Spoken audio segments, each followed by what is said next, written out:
안녕하세요, 리케입니다. 제가 저번 영상에서 파이어족은 미국에서 시작된 것이라고 말씀을 드렸는데요. 오늘은 한국 파이어족이 미국과는 다른 점에 대해서 이야기를 해볼까 합니다. 미국에서 파이어족이 시작된 것은 층의 고소득층 중심에서 시작이 됐다고 해요. 20대에서 40대 정도의 젊은이들이 극단적으로 소비를 줄임과 동시에 본인이 고소득자인 것을 이용했어요. 저축과 투자 등을 이용해 자산을 많이 모은 거죠. 그렇게 해서 자산으로부터 나오는 현금 흐름이 본인의 소비보다 더 높아지게 되면 조기 은퇴를 하는 거예요.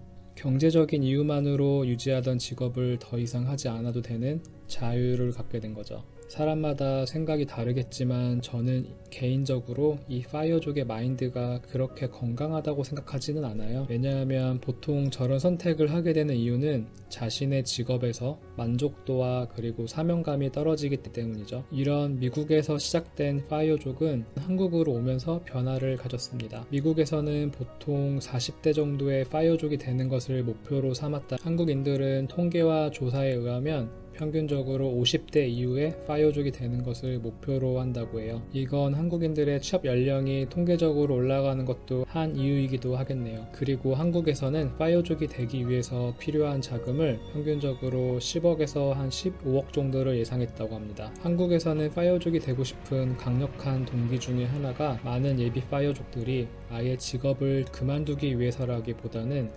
자신이 좋아하는 다른 일을 하기 위해서였다고 해요. 이런 부분은 저는 긍정적인 요소라고 생각합니다. 저번 영상에도 이야기했지만 중요한 파이어족의 요소 중에 하나가 사회적으로 고립이 되지 않는 것이기 때문이에요. 우리가 흔히 파이어족을 이야기할 때 25배 법칙 또는 4%를 이야기하는데, 내가 1년에 지출하는 액수의 25배를 곱한 만큼의 자산을 모으면 파이어족이 될 수 있다는 거죠. 예를 들어 나의 연평균 지출이 4천만 원이라면 10억을 모아야지 파이어족이 될 수 있다는 거죠. 개인적으로 제가 봤던 조기 은퇴를 하신 분들의 사례를 본 결과 이것은 정말 케이스 바이 케이스더라고요. 저는 파이어족이 되기 위해서는 몇 가지 요소가 있는데, 첫 번째로는 나의 평균 투자 실력이라고 생각해요. 그게 부동산일 수도 있고 주식 거래일 수도 있겠죠. 그리고 파이어족이 되기까지 내가 최대한 신경을 많이 쓰지 않는 방법으로 주식과 부동산 거래를 통해 자산을 불려왔다고 해볼게요. 그 기간이 10년 정도가 걸렸다고 한다면 연평균 수익률을 계산하는 거예요. 연 수익률을 구했다면 거기에 좀 더 보수적인 접근을 위해서 연평균 수익률에서 마이너스 3에서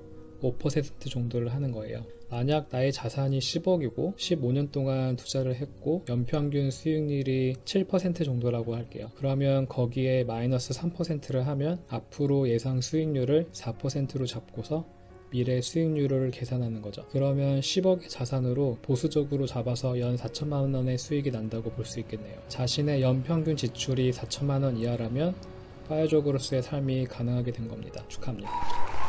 지난번 영상에도 이야기했지만 나의 수익률 계산보다 더욱 중요한 것은 바로 지출이에요.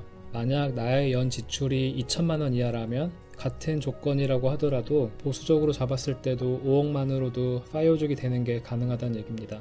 실제로 제 지인 중에도 다음과 같은 방법으로 때 후반에 파이어족이 된 분이 계세요. 다만 중요한 것은 이건 말 그대로 예상 수익률을 통한 조기 은퇴이기 때문에 리스크 관리를 해야 돼요. 미래에 어떤 일이 일어날지 알 수 없기 때문에 수익이 발생하지 않더라도 최소 2-3년을 버틸 수 있는 현금이 있어야 한다는 거죠. 저도 다음의 방법으로 다른 의미의 파이어족이 되는 것을 준비하고 있어요. 저는 파이어족의 조건을 만족하더라도 지금의 일에 만족을 하고 있기 때문에 계속 일을 할 계획이라고 말씀드렸습니다. 다만 저는 영상에도 얘기했지만 안 하는 것과 못하는 것에 대한 나의 마음가짐과 심리적인 부분은 전혀 다르다고 생각합니다. 파이어족의 조건을 만족하는 것이 재정적으로 뿐만 아니라 심리적으로도 내 삶의 퀄리티에 있어서 중요하다는 거죠. 오늘은 K-파이어족에 대해서 이야기를 나누어 봤어요. 요약하자면 100세 시대에 접어들면서 한국의 예비 파이어족들은 미국의 파이어족보다 상대적으로 늦은 나이에 파이어족이 될 생각을 하고 있고, 계획을 세울 때 예상 수익률을 보수적으로 잡되 본인의 개인적인 목표에 따라서 최대한 지출을 줄이면서 빨리 파이어족으로서의 조건을 이룰 수 있고 조금 늦출 수도 있다고 말씀드렸습니다.